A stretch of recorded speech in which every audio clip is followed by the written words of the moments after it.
Հայաստանի Հանրապետության կրթության, գիտության, մշակույթի և սպորտի նախարարությունը և երեխաների հատուկ ստեղծագործական կենտրոն «Պոակը» ներկայացնում են։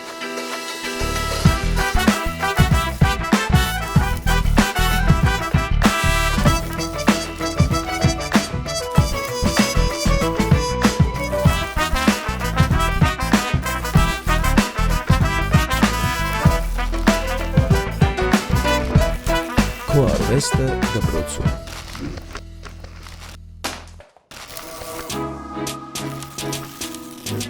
Այսօր ճանապարհը մեզ դեպի Արագածոտնի մարզ տարավ, Օհանավան գյուղ։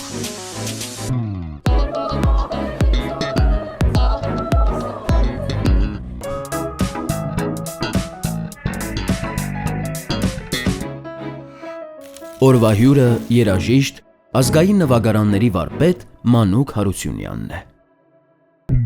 Մանուկ Հարությունյան, երաժիշտ, ազգային նվագարանների վարպետ։ Ծնվել է 1959 թվականին Երևանում։ Երաժշտական դպրոցում թավջութակի դասարանն ավարտելուց հետո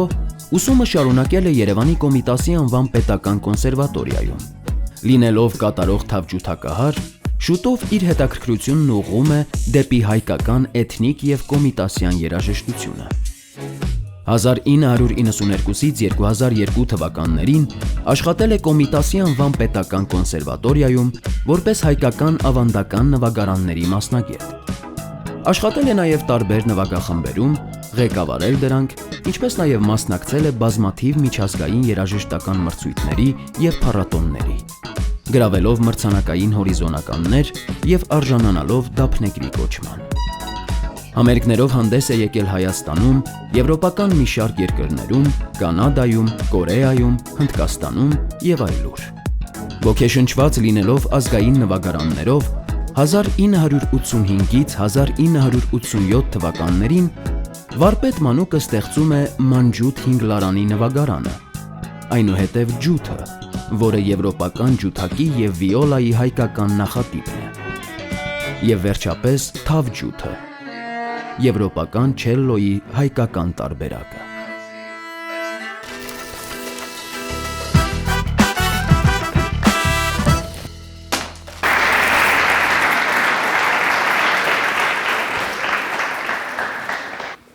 Շատ ուրախ եմ։ Ինչի եմ շատ ուրախ։ Բնական թող լինի մեր հանդիպումը, չնայած թեման նվագարաններն են, որը ես ուզեմ չուզեմ ձեզ կասեմ, կպատմեմ եւ շատ հետաքրքիր բաներ կան, որ ուզում եմ ասեմ, եւ չափից ավելի ինչ եմ ուզում, որովհետեւ այս ինձ համար այս վայրը շատ հոգեհարազատ է։ Այնքան շատ, որ դուք չեք պատկերացնում։ Այսինքն, ոնց ասեմ, իմ հայրիկս այստեղ է դպրոց գնացել։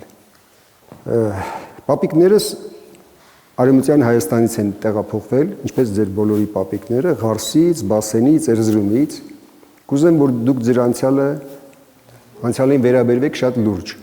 Հենց լուրջ վերաբերվում եք, գտնում եք ձեզ երեխեք ջան, ու դուք հետ եք նայում, ինչպես մեր կոմիտասներ ասում են, մինչև հետ չնայեք, առաջ չեք կարող գնալ։ Ինչի, որովհետև ճշմարիտ ակունքը ճանապարհը այնտեղից է գալիս, մաքուր, գալիս ասում է մեզ, հիմա թե մենք ոնց այդ կշարունակենք, արդեն կախված է մեզնից։ Այդտեղից պատասխանատուն մենք ենք, մինչ այդ ունենք շատ մեծ հարստություն, շատ մեծ նվեր, Աստծուց ստացած, իրոք, երբ որ դու նվագում ես եւ տեսնում ես Կորեայի պրեզիդենտի աչքից արցունք է գնում, որ պետք է չլիներ, օրինակ կորեական երաժշտությունից ես չեմ հուզվում։ Եվ իրեն ասեցի, որ ճիշտ ասած ձեր երաժշտությունը չի հուզում։ Ասեց, բա ես ոնց հուզվեցի, ասեցի, որովհետեւ բացվեց այն ակունքը, այն կոդեր են ասում, դրանց ասինքն կոդը ինչ է, համարը հավաքում ես, դուրը բացում է, չէ՞։ Մենք էլ ունենք ներքին կոդեր, որ եթե ճիշտ խոսքը ուղարկում ես, ճիշտ երաժշտություն ես ուղարկում, ինքը բացվում է, դուրը ասում է համեցեք։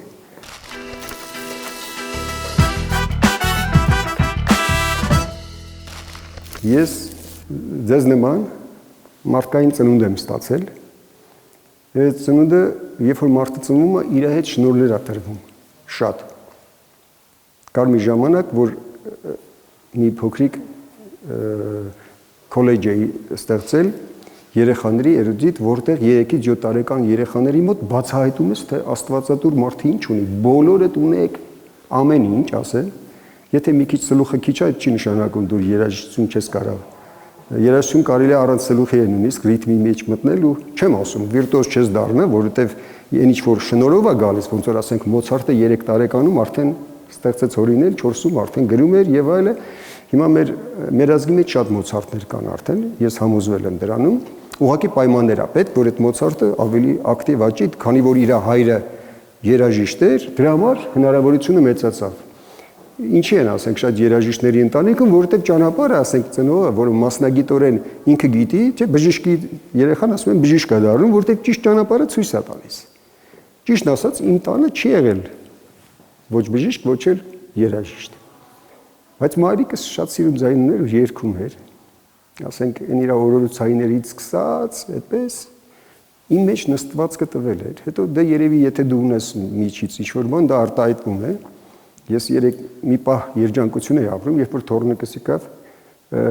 պապիկ ասեց, գիտես, քեզ համար պետք է երգեմ 3 տարեկան։ Ասի ի՞նչ ես երգելու, խեղճ մշեցի։ Մի պահ կտրվեցի այսպես գետնից, որովհետև 3 տարեկանում ես էլ եմ խեղճ մշեցին երգել, ու այդ երգը եղավ հիմքը, որ ես այդ երգով երեխեք ջան գնացի առաջ։ Հիմա տեսեք, երգ ասեցի, ձայն, չէ, մեղեդի, ուրեմն առաջի գործիքը Դեղից սկսենք։ Երգներ, ձայններ։ Ես օրինակ եթե նվագում եմ, ես երգում եմ, չեմ նվագում, նոտա չեմ նվագում, նոտան հասկացանք։ Կոնսերվատորիան ավարտել եմ, ինքս պրոֆեսիոնալ երաժիշտ, դա օգնում է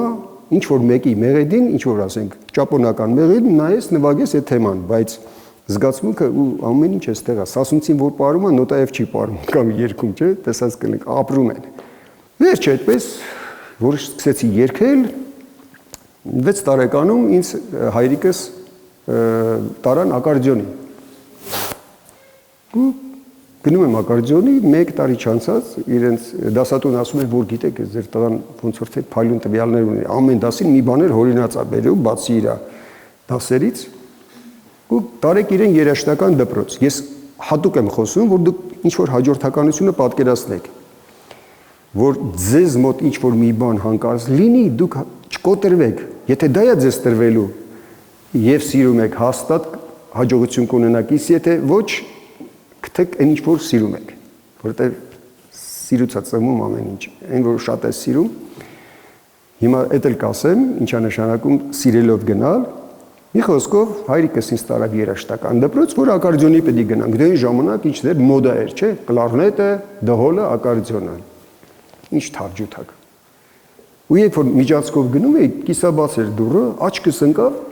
մի ինչ-որ գեղեցիկ, sense մարդու մարմնի նման գործիք։ Նկատեցի, ես կանգնել եմ, հայրիկս ինձ ուզում է տանի, որ ես գնամ ակարդեոնի, ինչ-որ քարտուղարու մոտ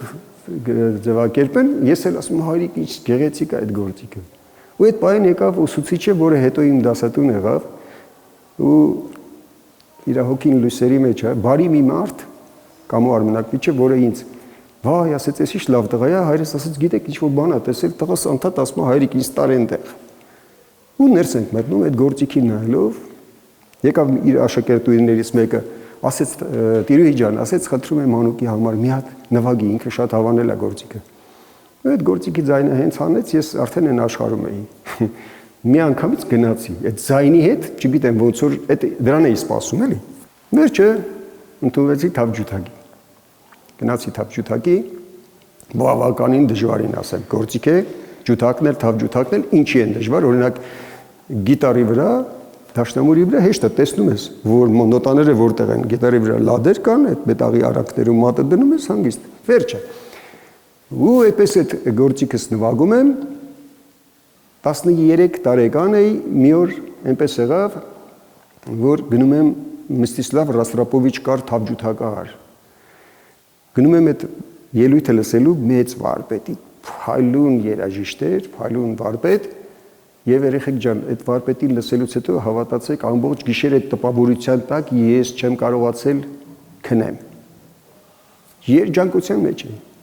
Եվ հաջորդ օրը հայրիկս, որը ասեց, հայրիկ, Մանուկ ջան, ասեց, գիտես, ես երազել եմ, որ դու դառնաս բժիշկ։ Ասում եմ, հայրիկ ջան, երեք ասեիր։ Ասեց ոնց, ասի ես էլ Ռաստրապովիչին եմ լսել, ես նոր հասկացա, ես ինչի եմ արեմ, ես էտյուդ գամա նվագում տանջվում։ Մի խոսքով գնացի Թավջութակը ավարտեցի, գնացի կարճ պատմեմ կոնսերվա ուսումնարան երաժշտական,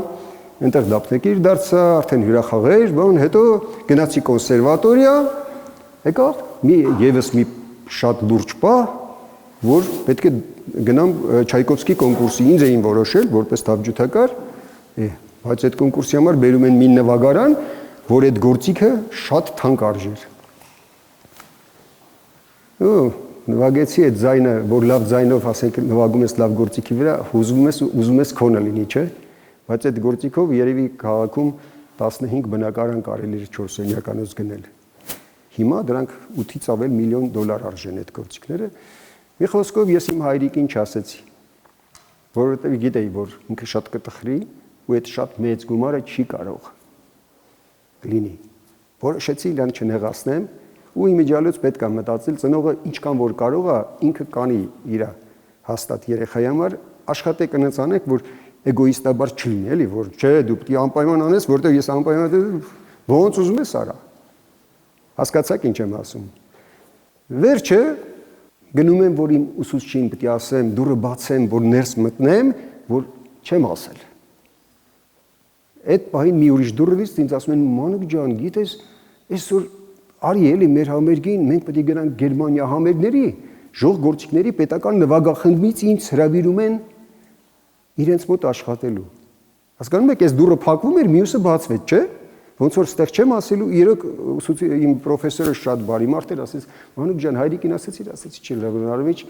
ասեց հասկացա։ Մի խոսքով, երեխեք ջան, գնում եմ ժողգործիքների պետական նվագախումբ, լսում եմ այն ժամանակ Ֆլորա Մարտիրոսյանն էր երգում, ես հիշում եմ մենք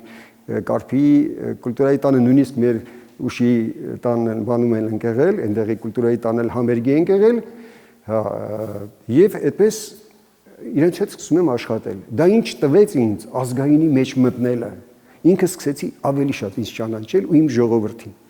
Ասենք Ստեփանավանի շրջան են գնում, Կուրթան գյուղ, Գյարգյար գյուղ, չէ, ամեն մեկը մի տեղից եկած, իրանց ֆոլկլորը, իրանց, չէ, իրանց էթնիկ այդ հարստությունը, բարբառը ինչքան հրաշք կա, մեր գյուղերում էլ, չէ, հələ մինչև հիմա պահպանում անես, որ տատիկներից ստացածը մի կորցրեք։ Այդ շատ թանկ է։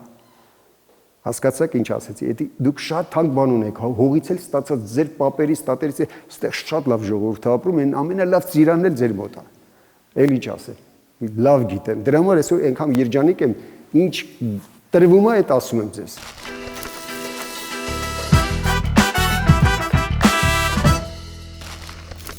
Հիմա ասենք նվագարաններին։ Ոնց որ մարդը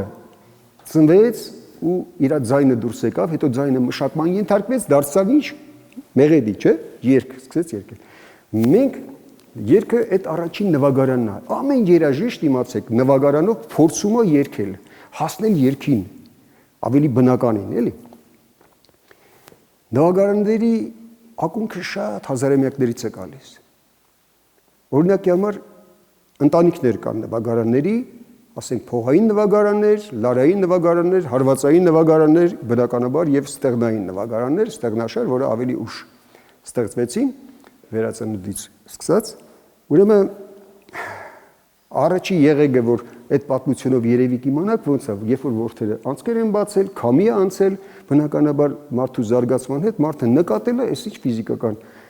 վիճակը ու ձայնը, չէ, ծնվել է եւ մարդը հետո զարգացում ապրելով առաջի անցքն է բացել, սկզբում սրնգան նման են եղել, այդ գլխամասը սուլիչի դեռ չի եղել, հետո զարգացում ապրեց եւ այդ գեղեցիկ շվի նվագարանը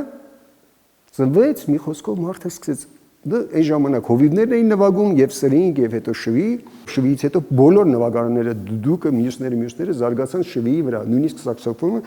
որովհետեւ շվին այդ նույն գործիքներ, որի վրա եղեգի ղամիչ դրեցին, իսկ առաջի դուդուկները հենց եղեգի ղամիչն էլ հետն է եղել, առանձին չի դրվել, հետագային որ ծիրանափողից սարքեցին, ծիրանից դուդուկները, դրա համար վրան եղեգից ղամիչներ են սարքում, իդեպ ավելի կարևոր նշանակություն ունի ղամիչը, քան թե դուդուկը, որտեղ դուդուկը ընդհանրապես մաքուր անցկեսանում, ինքը հնչում է, բայց եթե եղեգից ղամիչը պրոֆեսիոնալ չեղավ, չի կարող այնպես հնչի, ինչպես պետք է։ Նվագարանները ինձ համար, իմ կյանքի փորձից ելնելով, դրանք ոչ միայն երաժշտական գործիքներ են, այլ նաև զենքեր են։ Զենքեր, որոնք մարդ չեն սպանում, այլ կյանք են փրկում։ Երբ որ դասավանդում էի Զորովանում, ինձ մի օր այնտեղ բանակի համար էի գնացել, ինձ տնօրենը ասեց Մանուկ ջան, արի մի գնա, այսօր ձյունը եկել է, մինչև Եղվարդի այդ տարածքը փակա։ Ասեց ու գայլերը հարձակվել էին, մի սալդատի զինվորի կերել էին եւ այդպես ես ինքս որ տեսա աչքովս բան եղա, բայց ես չէի կարող չգնալ, որովհետեւ այդ օրը Ֆլորա Մարտիրոսյանի համար մի Վլադիմիր Բալյանը երգեր գրել տարիներ ու սոլոն մենանվագի ես պիտի նվագեի իմ փոքրիկ ջութով։ Ասում եմ չէ, ընկեր Սարգսյան, չի լինի, ես պիտի գնամ։ Մանուկ ջան, վտանգավոր է, բա ոնց կլինի, բան, ոտքով պիտի 3 կիլոմետր գնաս, հետո նոր։ Չէ, ասում եմ, կարծում եմ, որ բան չի լինի։ Ընդհանրապես իմ պայուսակն է ձեռքիս, վերարկուն հագիս, ու այսպես գնում եմ անդադ Զախո Աչեմնայում, ձյուն դեկտեմբերի 25-ն էր, այդ որ ասում եմ 85 թվականի դեկտեմբերի 25-ը, ու քայլելով գնում եմ։ Երեխեք ջան, մոտ 100 մետր եմ անցել, աչքս ընկավ, որ այն շարքովս գալիս են։ Սպասում էին այնտեղ եզդիներել են ապրում շատ ոչխար էին պահում այդ ոչխարների համար, դե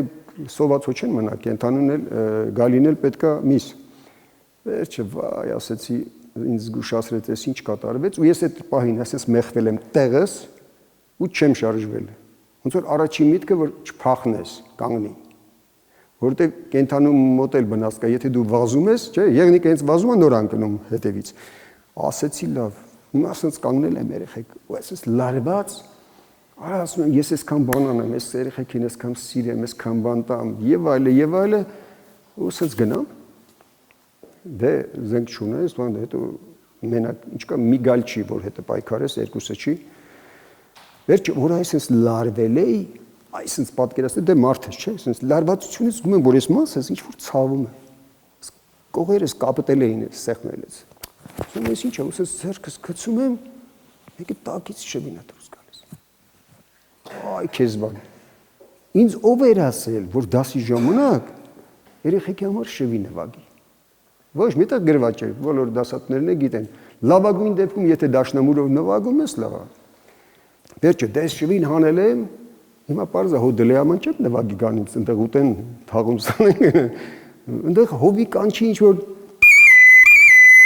փորձում եմ մենակ մի բան, որ ինչքան հնարավոր է ձայնը բարձր լինի, մենակ դրա մասին եմ մտածում։ Ուրիշ բանի մասին։ Ու պատկերացրեք, այտենց այսպես կանգնած եմ դիագոնալով, sense թեք, իրանք աչքոմի վրա են, ես իբր թե չեմ տեսնում, բայց նայում եմ, էլի։ Պայուսակը ձեռքս այս շվիով այտենց նվագում եմ, դե 3 մատով ինչ կարաս այդ ինչ ասես, ինչ մտքով ես անցնում ա նվագում եմ։ Մի 3-4 րոպե այտենց սառած ձյունը խփում ա նվագում, մեկը տեսնեց առաջի գայլը նստեց, սա որ նստեց, մյուսներն նստեց։ Ոայ, ասեցի ոնց որ թե ստացվում է ինչ-որ։ Ու դրանից հետո անմիջապես բան եմ անում, վերցնում եմ, բանը, ասեցի դե որ չեք ուտում ինձ, եկեք 2-0-ով նվագենք, կամաց, իջացրեցի պայուսակս, ու 2-0-ով սկսեցի ինչ ասեմ։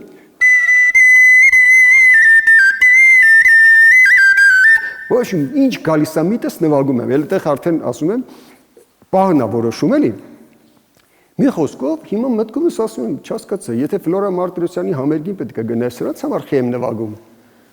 Այ քեզ փորձանք հիմա ասի չէ մանուկ մտածի բրծենես սրանցից։ Ուրեմն այստեղ էլ է մի կարևոր բան ասում, մարդը երբ որ սիրով գնում է մի բանի մեջ, տարբեր մասնագիտությունները կարան ձեզ պահի տակ օգնեն, հավատացեք։ Ես մի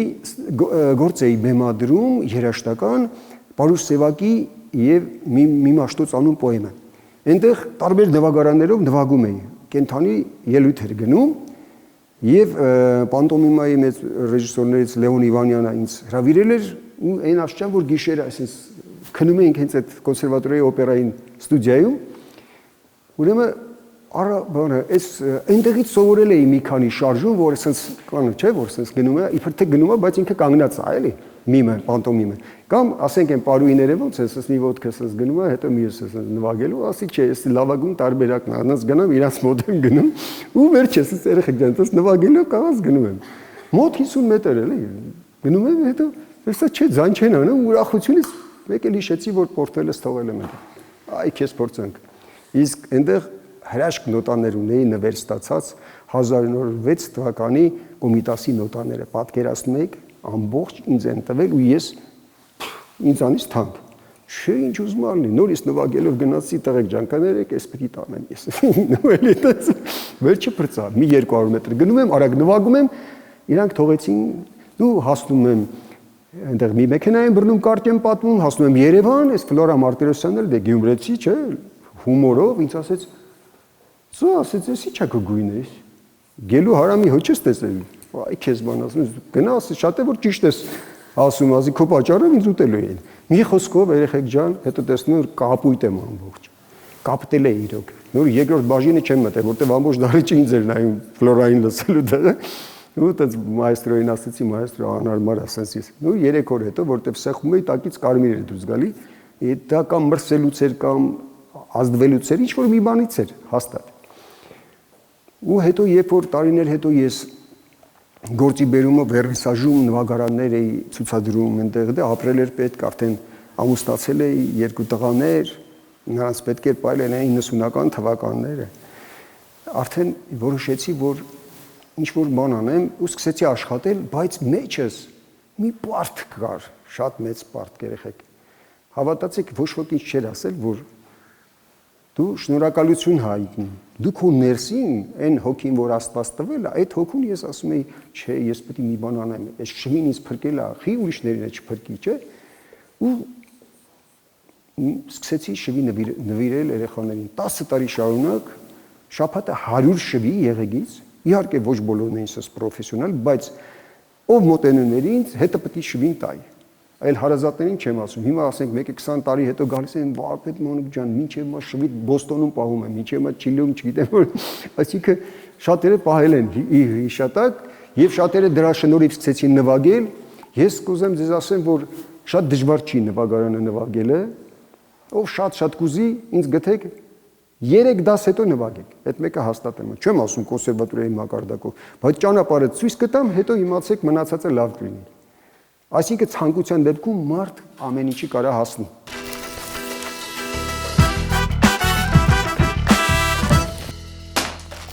Նախ ուզում եմ շնորհակալություն հայտնել, քանի որ դուք ձեր ամեն մի խոսքով մեզ մոտիվացիա տվեցիք մեզ, շատ հաճելի էր ձեզ լսել եւ մի խնդրանք ունեմ մեր բոլոր երեխաների անունից, եթե հնարավորություն կունենանք մեր դպրոցում բացվեն ինչ-որ երաժշտական խմբակներ կամ թեկուզ ձեր գործիքը մեզ դասավանդեն եւ շատ ցանկացողներ կգան եւ կմասնակցեն այդ խմբակներին, նաեւ իմ անունից եմ ասում։ Շատ լավ բան եք իհարկե մտածում, տաստված։